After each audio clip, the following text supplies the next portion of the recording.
Welcome to Robert Bellissimo at the Movies. This is a YouTube video podcast where we explore all things cinema. I want to welcome back to the show James Merritt, who is a YouTuber. He's got a fantastic all things cinema related YouTube channel as well called 20th and 21st Movies. James, welcome back. Thanks again for doing this. Absolutely, Robert. Thank you for having me back. I really enjoyed our discussion when we met, I guess maybe a year ago, maybe It was about a year and a half. about a Time year and a half flies. back in Yeah. 2022. Time Yeah. flies. I know Yeah. last year, 2023, like, did 2023 happen? It just went by so quick. I know. Yeah. Here we are again. Yeah, and it's already the middle of January already. So, yes, Yeah. it's for nobody. But I'm really happy to be back. And I really do appreciate the invite and look forward to talking with you about this film for sure.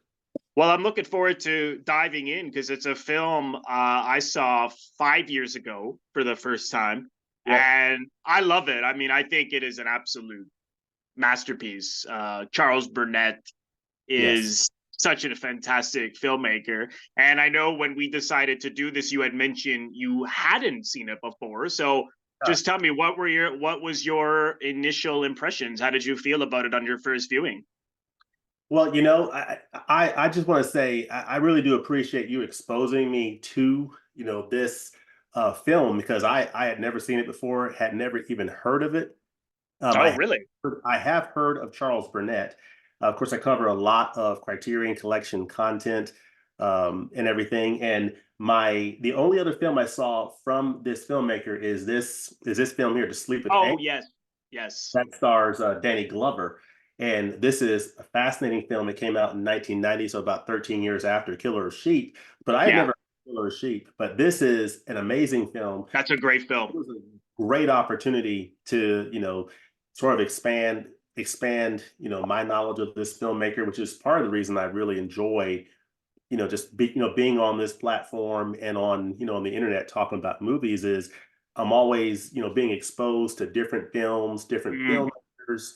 And this is an example of that. I'd never heard of it. It's one of those things where, I'm my appreciation for the different types of films just continues to grow because this is a non-conventional type film. It doesn't follow a typical, narrative structure. It's a film that just has different vignettes yes, gives yes. you that gives you a glimpse, a very feels like a very realistic glimpse of Mm, life in South Central LA in Watts, which is very important to this director. He did a lot of his stories in this particular area of the country, which I think had to do with his feeling of connections, that there are people who were from the South who made their way to this area of the country, and so he felt a special connection to South Central LA, the Watts area, and did a lot of stories in this area. But yeah, it's just different vignettes of real life uh, mm. Watts in LA, and it's rough. I mean, Oh, yeah. my impressions. I mean, you asked what my impressions were, and my impressions are life is rough. Life is hard. Mm, From a society standpoint, the societal challenges, the racial challenges, the economic challenges and hardships that people face, and it's on full display in this film that's seen, I think, mostly through the eyes of Stan, who is the main character. yeah. And it's a series of vignettes that don't necessarily all fully connect or totally make sense. But when you sort of take a step back and look at, what's going on thematically, it's really just giving you a realistic view of life in this area of the country and the different, struggles that people go through. So Well said. Really, really well said. Yeah, I completely agree. I get the impression he's much more interested in feelings as opposed to some plot-driven narrative conventional film. He's interested, as he said in an interview, that to give this community a voice yes. because they didn't have a voice at least in cinema.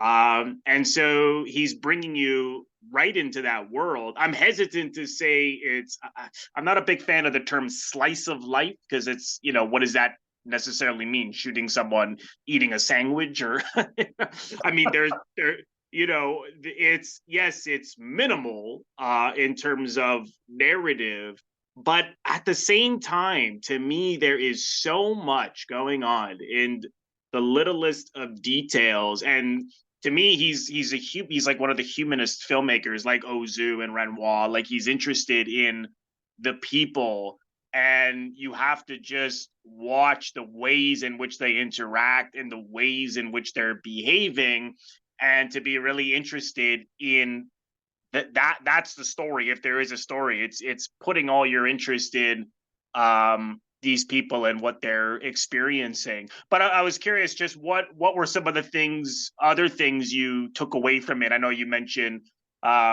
you know, that it's rough life, and in this area, Watts, which is I suppose like a slum in Los Angeles. It looks that way, anyways. Pretty um, you know, tougher area. But what were some of the things that you felt that he was exploring here? Well, I think, partly, as you look at it, even though it doesn't have that traditional narrative, it is telling a story through this each of the different situations is telling a little bit of a mini story in that moment. You Mm, are getting a lot of things that are spoken, but then there's a lot of things communicated non-verbally in terms of the way yeah. that characters are looking at one another. Whether it's there's one scene where a woman is doing something and there's a man giving her a look, and you pretty much know what is on his mind, Oh and yeah. then he sort of speaks it. But before he even spoke it, kind of what he was thinking, Right. and like when he went into this, when Stan went into this store, one of the ladies Oh, the was, liquor store. yeah, was basically asking him to come work with me, and you got the sense that it wasn't just talking about just vocationally. I mean, she was, obviously propositioning. There was, something She's behind. very flirty. Yeah. Yes, it was very strong flirtation, but it's the verbal and nonverbal Yeah. communication and telling a story that is really very strong. The family dynamics, going Mm. Stan and his wife and his children, which I don't think his wife and kids are actually named in the film, but Yeah, but no, it's just yeah, because even on IMDb, Kaycee Moore, who's brilliant, by the way, just says Stan's wife, yeah, Stan's daughter, Stan Jr. I'm not sure why he did that, but yeah, Stan is the main protagonist. But yeah, you're right. yeah, so it's I think a lot is communicated in these vignettes. And my first I actually watched this film like a couple of times, and my first time watching it, I just came away feeling like, I'm not really sure. I'm not really sure if I liked this film very much. In Right. this, it's but as you sort of take some time to kind of let it sort of wash over you a little bit, and you understand kind of what the filmmaker is going for, I definitely can appreciate it a little bit more. And even though it's very different than a film like this, Yeah. it's in the same area, Right. south. It's in LA, and but it's very different than The Sleep with Anger, but it's in that same area, and it gives you a glimpse of urban life in a totally different setting, totally different story. This does feature more of a narrative and a Yes. driving thread Yes. through it, very satisfyingly with Danny Glover. I mean, Danny That's Glover, brilliant. Yeah. one heck of an actor. Yeah. What a good performer he is, and it's on full display in To Sleep with Anger. So I really enjoyed that. Yeah. Yeah. You know, it's funny you say that you didn't really care for it the first time. I remember the first time I saw it, I liked it. Second Mhm. time, you know, it grew. Just my appreciation for it grew even more. Third time, more, you know, every time I see it, more and more and more, and I always pick up on more details because, again, like we were saying, it's not a conventional story that feeds you all the answers and with a conventional plot line. As you said, people they seem to struggle with communication in this film. So things are not verbally said. You have to really look at the faces, like you were mentioning with the liquor store. She doesn't say anything forthcoming, but it's all in the way she's behaving. That she's very flirtatious. Stan is clearly uncomfortable. And that other scene you mentioned where the guy is flirting with the woman, that's a really interesting scene because they go there to purchase, as you know, Stan and his friend go there to purchase a motor, Yeah, an engine. Yeah. and yeah, and it's and we one thing in the that I think runs through the film is a theme is violence, and this scene, it seemed like that to me was one of the rougher sides was in that house because the uncle he walks in, the guy's got a bandage all the way around his head, he's lying on the floor. It was somewhat darkly comedic, Yeah. the way in which he was described how he came to be got into a fight and everything, and Yeah. everyone's asking him about it. But when he flirts with the woman and she's rubbing lotion on her legs, Yeah. and then before you know it, they just get into this argument and she kicks him Escalation. Yeah. right in the head. And then the uncle is just so interested in his hair. And it made me laugh, but at the same time, I was sort of horrified at the apathy and violence in this Yeah. scene. And he just lingers on everyone's face, and you get these individual perspectives, and this sense of just unhappiness Yeah. comes through. But so much in that scene, Oh yeah. but done with a great simplicity. Sorry, what I didn't mean to Yeah, cut that you off. What was yeah, that? that little quick escalation of violence you mentioned, it's like it went from that moment of him, looking at her lasciviously, Right. a few seconds later, boom. Yeah. I mean, it's crazy. Yeah. Yeah, and what I also liked about this element of this purchasing of this motor, and I didn't pick this up until probably the second time I saw it, was that Stan only seems interested in getting that motor to prove that he's not poor, because his friends, it's actually for his other friend, and I had to go Yeah. back to watch that book. It's his friend who wants the motor, Yeah. and one of his other friends, they're talking about. He goes, "What do you guys think? You're middle class?" And he's like, "What do you think? I'm poor? I'm not Yeah. poor." And he's like, "You know what? I'm going to go cash my check when I get paid. We're going to go get that motor." So again, it's darkly comedic, and it seems like he's really, it's an insecurity to prove that he's not poor to others, Yeah. to go get this motor. And then when they get the motor, I love that he really puts you through that 2 minutes or so of carrying this heavy motor down the stairs. And sometimes when people say, "Oh, maybe something should be cut down," I'm always I mean, that can be true, but and I think what people, because they're perhaps sometimes more used, not everybody, but maybe more used to a conventional narrative where they just kind of get to the point and move things forward. I don't believe Burnett is interested in simply getting to any kind of a point. He's putting you through the feelings these guys have of Yeah. carrying this thing down. So then when we see it fall off the truck, Yes. because me as the audience, I'm more like, "Oh, I'm so disappointed because I saw the work that went into carrying that thing." And then Whereas the perhaps look in a on more Stan's face. conventional narrative, they may have just you may have seen them take it out and then seen them at the bottom of the steps. And Yeah. and I love that because it hit me so much more when that thing broke. I don't know how you felt about that. Yeah. Well, and seeing the hopelessness on Stan's face, just Yeah. realize that, they're in this sort of downtrodden type life situation, and no matter what they do, ever seem to they can't ever seem to get ahead. It's always That's something another thing. Yeah. to keep them down, so to speak. And that was a really powerful moment, where that thing Mm, falling off the truck and being, oh, it's gone, it's done, right. it's destroyed or whatever, and just seeing the hopelessness on Stan's face. And I Mm. think another thing I really, really appreciated about this film that I'll probably appreciate on more viewings of it is something that I love about a lot of movies, and that is music. I mean, these Oh, yeah. songs in this film are just really, I mean, are just touching. And I think Burnett did a really good job of of really enhancing the mood for these different vignettes based upon the song. I was just looking at a playlist here on, I think it's on Spotify, of some of these songs, like the song that opened it up, "My Curly Headed Baby," the lullaby, and of course, any movie that has a song from Earth, Wind and Fire. They had Reasons.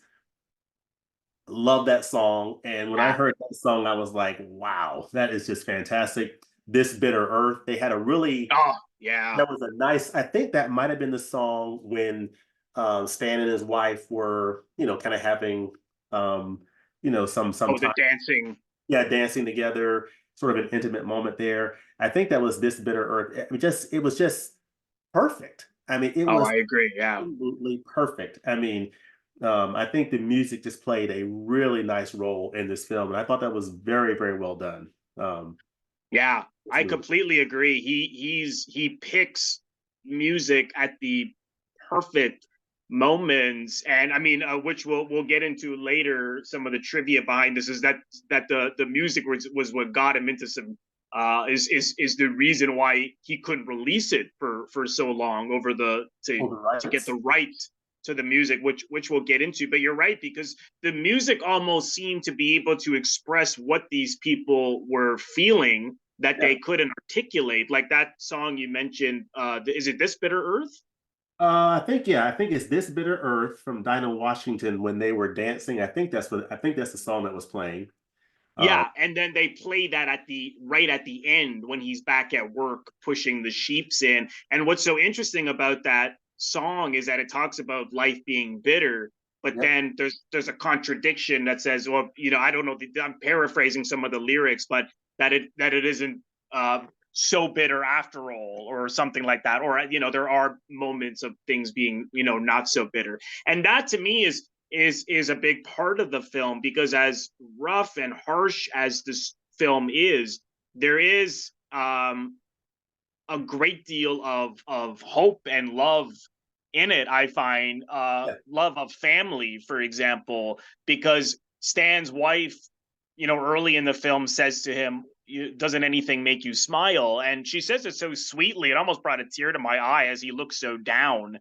And it's clear, again, you have to make up your own mind why he's so down. And but it seems to me that he hates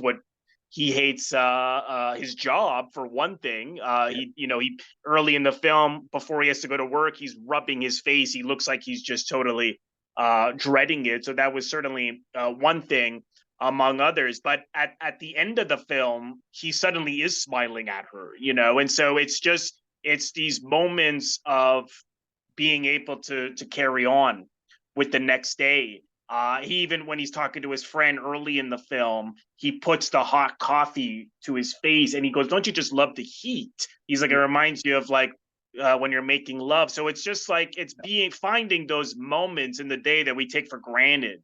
Yeah. That the beauty in certain moments. And I know Charles Burnett said this, right? It's like the film, it's about endurance, partly, endurance and being able to carry on. I don't know. Did any of Yeah. those things hold interest for you or stand out to you? Yeah, absolutely. I mean, just finding meaning in those small moments, like in that scene you're talking about when, he asks his friend, what does it remind you of, holding it to his, face? And his friend said, nothing, not a darn thing. It doesn't remind me Yeah. of anything, and Right. Right. Right. how different people can, his friend didn't take any meaning from it, but as you mentioned, Stan, had a, had he felt a meaning to, how that felt to him. And that's sort of similar to, in a lot of situations, we can, one person can have a different, experience with the very same thing, and another person that may not feel anything at all, Right. Right. and I was just thinking and just listening to you and just thinking about this film is that, these are people in this, situation here in this particular area of the country, in this particular area of the world, in this economic situation. But a lot of the things that they're going through are similar things that somebody who is a wealthy family living, up, in a mansion somewhere here in the United States or somewhere in the world, living, on the, higher up on the economic chain, deals with similar types of struggles in terms of, in some cases, alienation, unhappiness, hopelessness, despair, that transcends how much money you have in the bank. Is just the general, human condition that a lot of us, deal with in terms of the Hmm. struggles that we have in human relationships and dynamics that, regardless of the economic situation you're in, is common to us all. um, and I just, the more I think about this film, I just think this film really does a nice job of just conveying just the visceralness of human emotion and feeling, in a very natural way. That Hmm. is different than like your traditional narrative structure where you feel like, there's more acting going on. This is more, just more, it feels more naturalistic. I mean, there's still very much acting, of course, but Right. it feels more natural. It feels almost like it feels almost like these are real people in a Yeah. real situation, and a camera is just there capturing the moments of something that's really happening, Yeah. versus something that's more scripted, so to speak. Yeah, it almost feels as though he caught these things by accident. And if you watch him talk, there's a great interview with him on the Criterion Channel where they go around the neighborhood. It's really, really good, and none of these things were by accident. I mean, it was hard. I mean, even though he was using friends from the area, people he knew from the area, Yeah. it was very much like neorealism, the Italian neorealism period, where it's a non-professionals, maybe some professionals. Like I believe Henry G. Sanders, who played Stan, and Kaycee Moore, his wife.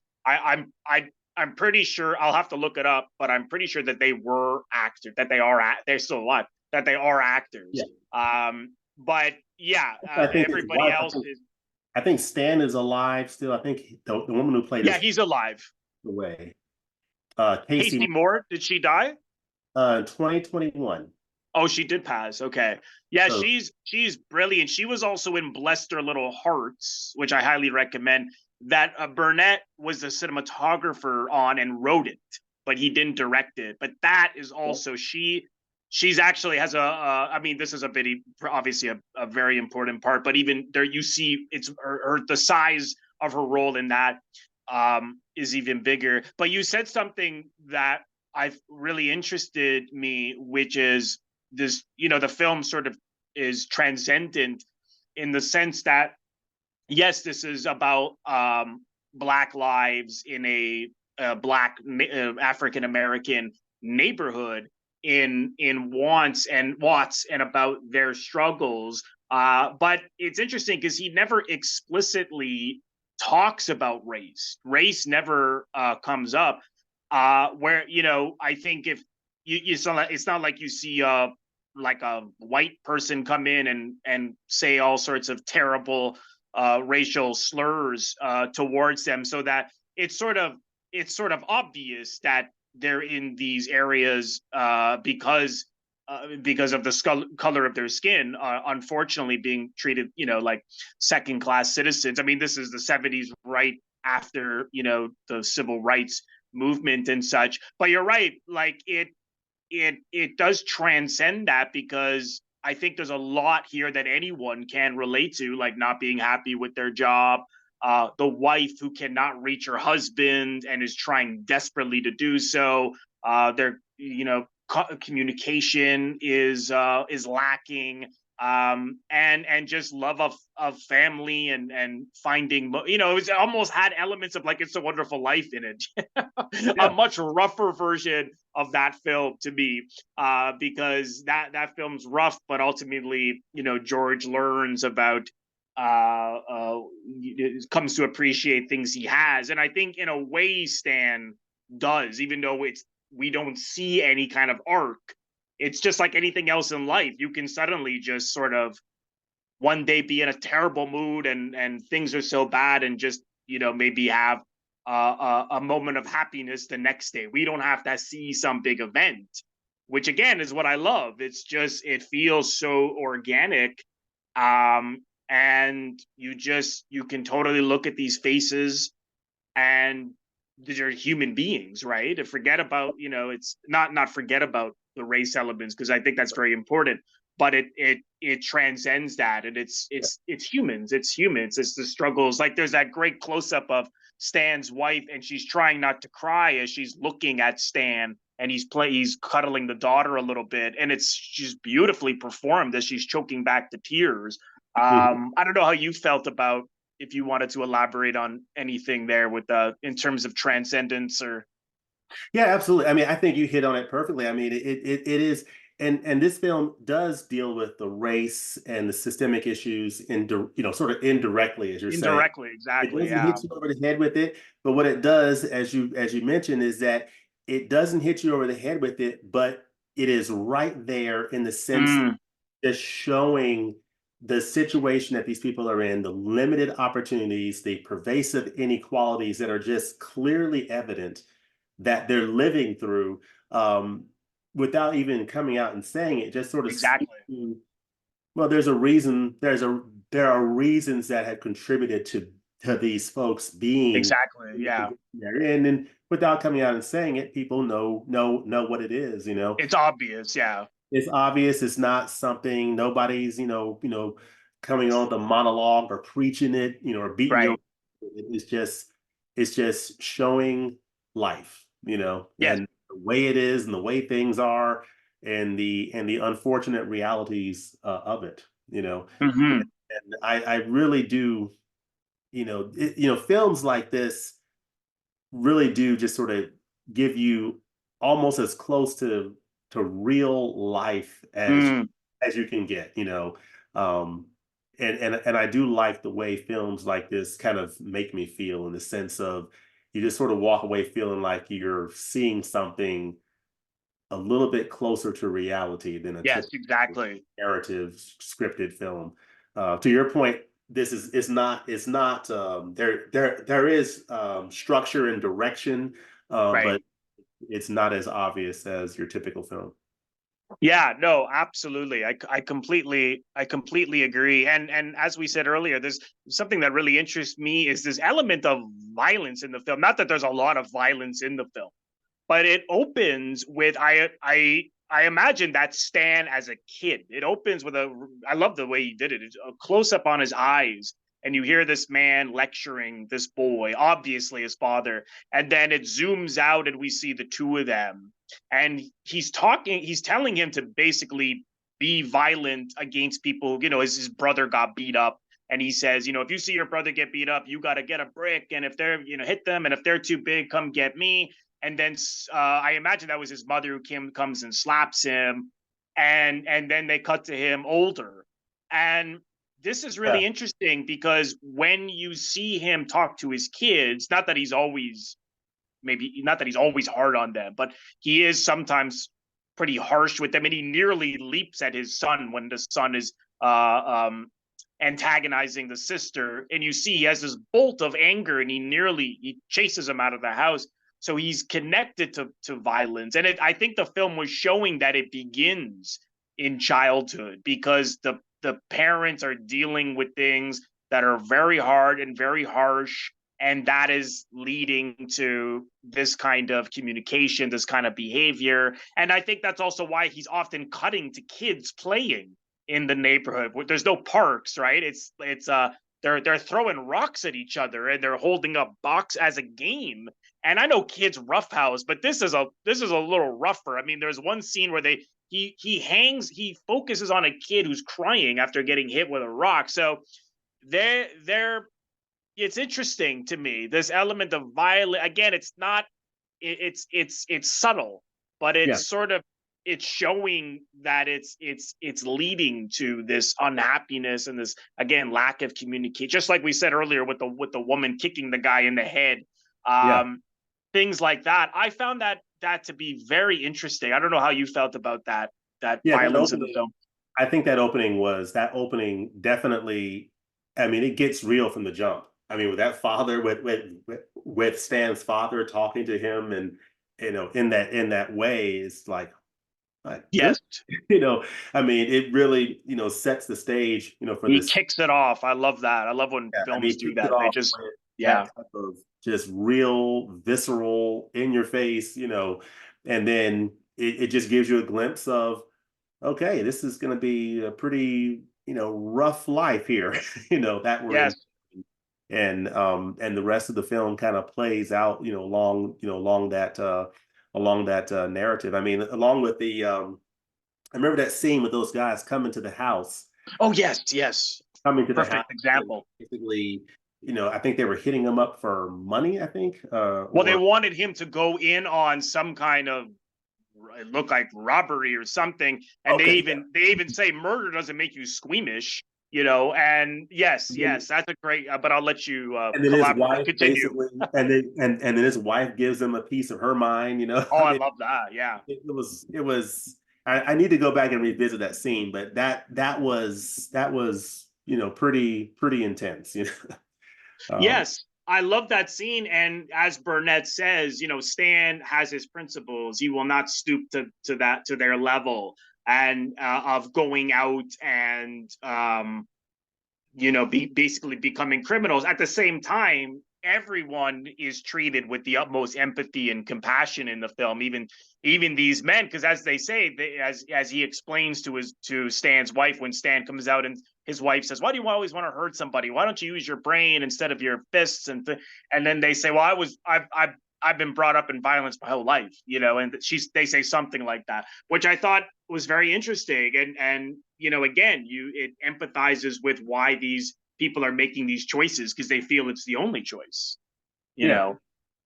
yeah. Oftentimes, I mean, and that feeling of it being an only choice comes from, feeling a lack of opportunities, a lack, Right, you know, what other opportunities do I have? It's that hopelessness, and not really having, in in in in the absence of better alternatives, people will right.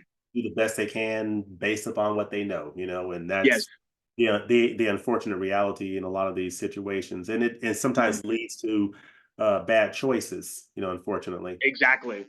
Yeah, exactly. But that was a really, really strong scene. And like I said, just details like the family having dinner, no one's talking, the son gets up and he just slams his chair against the table. Then the wife does it. Again, all of these things are nonverbal, but these details just speak volumes about the tension, the unhappiness, what it kind of leads to: frustration, anger, feeling like you're not seen or loved. Again, that just pushing that chair in, things like that Yeah. um, are just absolutely, absolutely wonderful. I just wanted to touch on this, killer of sheep. I mean, he's literally a killer of sheep. He works in the slaughterhouse, Yes.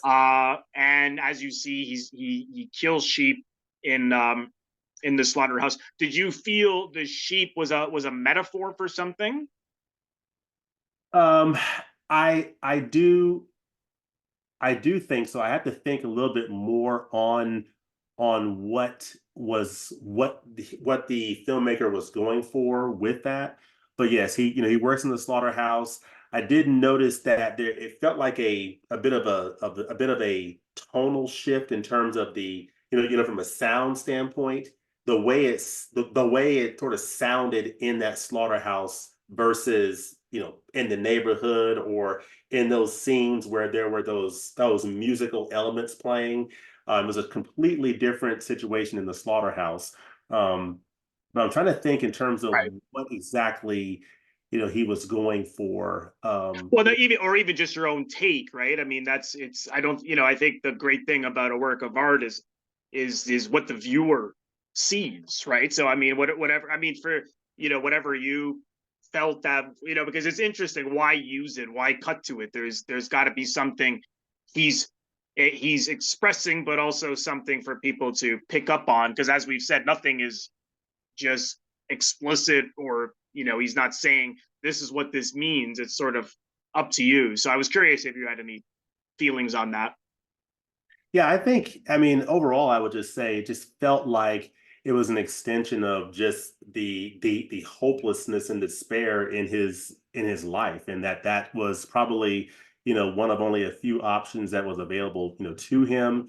And it sort of speaks to just how, just like he's slaughtering these sheep, he's also kind of dealing with a form of slaughter in his own, life, just struggling Right. out or just trying to survive, Right. and almost feeling like that was almost a mirror to the to the devastation of the urban life that he was living.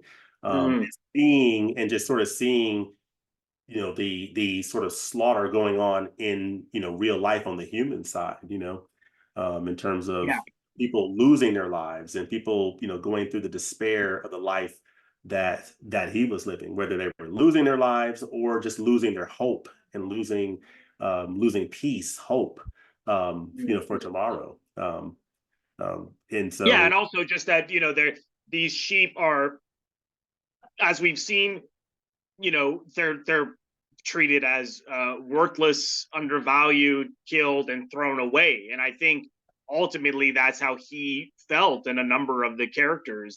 This feeling of worthlessness. And there was one little thing I detail. I wonder if it was something he actually intended, and I think it was, but I can't say for sure. But this is just something I took from it: is that there's a scene where he comes home and these kids are on his porch, and they're doing handstands upside down, and they look like the sheep in the slaughterhouse upside down. And oh Stan yeah, pushes, he just pushes them out of the way. No, no, hello, just pushes them and then yeah, goes in. And I thought there must have been something to that, because it's, again, it's that feeling of worthlessness and just push them aside. yeah. Even though they're human beings, that's what he did. Yeah, I mean, it's just an extension of his life as a whole. I mean, the whole Yeah, monotony of the job itself. The job is monotonous. It's a just a pretty distasteful type of work to have to yeah, do. oh yeah. Very monotonous job, not exciting kind of work, and it's an extension of just the economic hopelessness that he's living through. He's doing the best he can to make it. It's not being paid, much to do this work, and it's just part of the economic realities he's facing, and an extension of the frustrations in his, family life and his home life and the relationships outside of his family. Just all of those dynamics, are at play outside the slaughterhouse, but then going to this job that he doesn't really love. He hates this job, and it's very monotonous, thankless kind of work. So Mm, mm, yeah.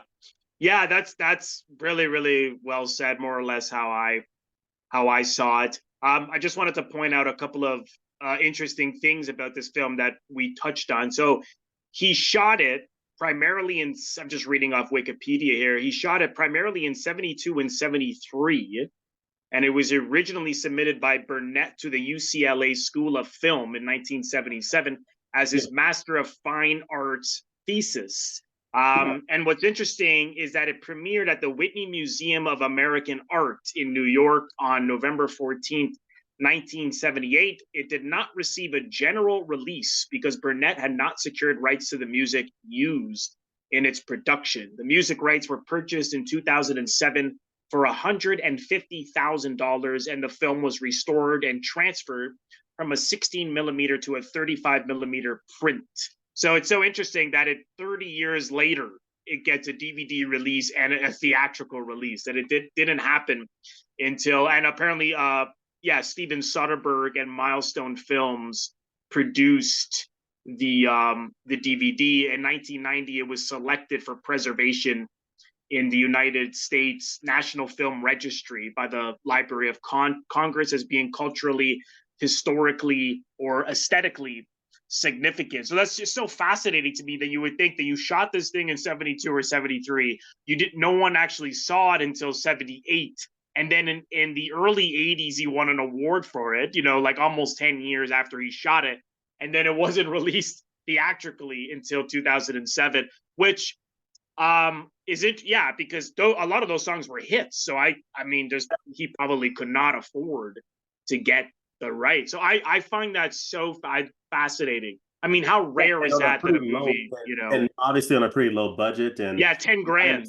Yeah, and from what I understand, what I read, I think on Wikipedia as well, I think he had an original. Of course, the main character Henry Sanders played Stan, but I believe that Burnett had another actor in Yeah, mind who was unfortunately unavailable because they were yeah, incarcerated at the that's time. right. I That's think right. UCLA told him that we're not gonna that you need to go ahead and make this or whatever. So he had to go forward, and he selected Henry Sanders. So uh, Yes. Well, he's with great. That was a great choice. yeah, and I looked up other films that Henry Sanders has appeared in, and I do see that he played a role in Selma, which is Yes. the Ava DuVernay film from 2014 about a portion of Martin Luther King Jr.'s life. Of course, tomorrow is MLK Day at the time of recording this video, so That's I right. thought that was a pretty good connection. So I'll have to go back and see that Cager Lee character that Henry Sanders played in that movie, but yeah, I mean, it's always I always find it fascinating. A lot of times we see a film, but I think sometimes it is just as interesting, if not more interesting, seeing the story behind Yes. how Yes. the film was made. Sometimes that's more interesting and fascinating than the film itself, Yes. or even if it's not, it gives you a greater appreciation for the film. Like, wow, that's really interesting. I didn't even know that about this movie. It helps you appreciate it more, I think, oftentimes. Oh, I completely agree, and I highly recommend checking out the interview with him on the Criterion channel. It was also around the time he found out he was going to get the honorary Oscar in 2017. And speaking of Ava DuVernay, she presented it to him, so she's clearly a fan. And I just want to mention that the award he won for this in the '80s was the Critics Award at the Berlin International Film Festival, and it was also acclaimed here where I live at the Toronto International Film Festival. And he was saying in that interview that in Europe people loved the film, but then when he got off the plane in America, it's like no one cared, and there was no offers, nothing, right? So the struggle continued, which is often the case with more art-driven filmmakers. They're more Yeah. successful in Europe than in their own country, often. Yes. Um, but I absolutely love this film. Was there anything else you wanted to mention? I would just say it's really one of those films that it's one of those films like other films for me where the more I see it, the more I appreciate and pick up on it. Upon watching it again, I picked up, more than the first viewing. And the more that I see it, the more I'll definitely appreciate this film and sort of make those connections Mm, to other works. Like upon the second viewing, I didn't make the connection. Oh, Charles Burnett, who did this film here, and other films that Henry Sanders appeared in, and just making those connections to broader works. That's part of what I love about discovering new films is even if I've never heard of the filmmaker, never heard of the film, I'm seeing something new. The more I explore it, the more I'm realizing connections to things I do know. yeah, Because exactly. ultimately everything, all of these things, all of these works are connected. There's nothing that is truly original. Everything is inspired by something else, and there's connections. And I enjoy just exploring, new works and discovering those connections and like, oh, okay, so that's the same director who did this, or it's inspired by a story written by this person, or this actor appeared in this movie, or so I enjoy making those connections and just learning about another piece of cinema. I completely agree, and I hope that it, because there's only a DVD. I don't know why. I don't know why there's only a DVD of this. I'm not even sure. I'll have to look this up. I don't even think you can still get this DVD unless you find it on Amazon for. I think it's. I'm pretty sure it's out of print. I'm gonna double check. We gotta see a Blu-ray from Kino or Criterion or someone of this film one day. I hopefully we're gonna see that sometime soon. Yeah, I mean, who knows? I mean, Criterion has put out this film from Yeah. Charles Burnett. I think it's the only Burnett film in the collection. I'll have to double check. I think so. Yeah. Number 963 is from 1990, the film. I think this came out a few years ago. So who knows? I know that Yeah. Criterion has made a concerted effort over the last, 4 years or so to really, expand the tent and really present more works of a more diverse set of Yes. filmmakers. Yes. So there's who knows? There's every possibility that maybe we will see that at some point. It would be really cool to see. Yeah, I completely agree. Talk about your show a little bit. What is 20th and 21st movies about? Well, I mean, 20th and 21st Movies, we are a YouTube channel on the YouTube platform, and we cover, all things cinema. We do a lot of coverage of Criterion Collection physical media releases on Blu-ray and 4K Ultra HD. We also, we do reviews of several titles that come out during the year, but we also like to sort of speak to the announcements that are coming out of future Criterion titles. So coming up on Tuesday, we'll cover the April 2024 planned releases. And then we also, talk about Kino Lorber titles, Arrow Video titles, and just all things cinema, just the discovery of film. I just like to sort of share, films that I've seen, that I've enjoyed, just share what I think about these films, and also getting, comments from the community about, films that they love. So it's really a place to discuss all things cinema and this hobby that we enjoy, called physical media collecting, watching movies, and just enjoying all things cinema. So we're having fun. Fantastic. And if people want to find out more about you and the show, where can they go on social media? YouTube.com slash 20th and 21st movies. I'm also on Instagram at 20th and 21st movies, and on Twitter or X at 20th and 21st.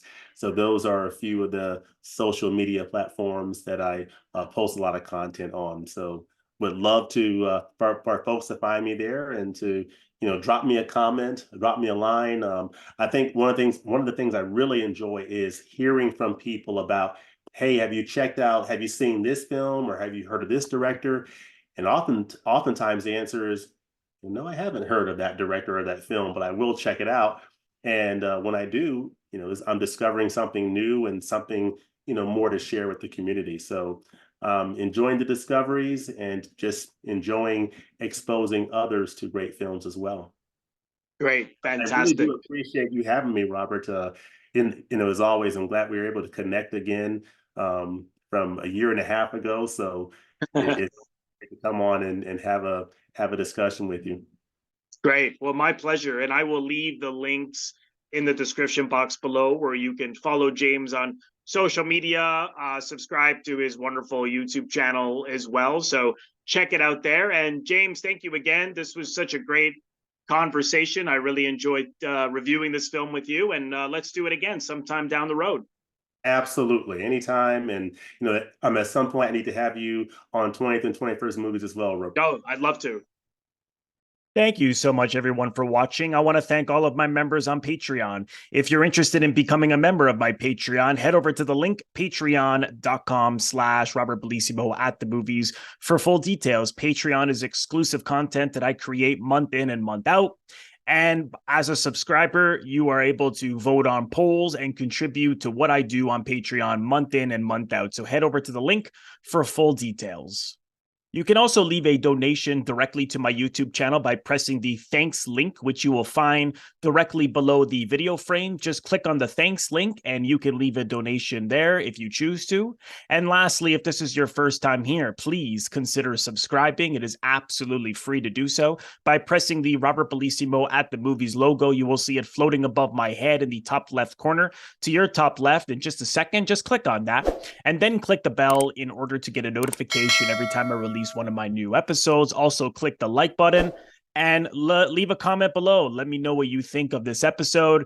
Also, you can also share the episode. All of these things are what produce traction to my YouTube channel. So I appreciate you watching, and thank you again, and I will see you in the next episode.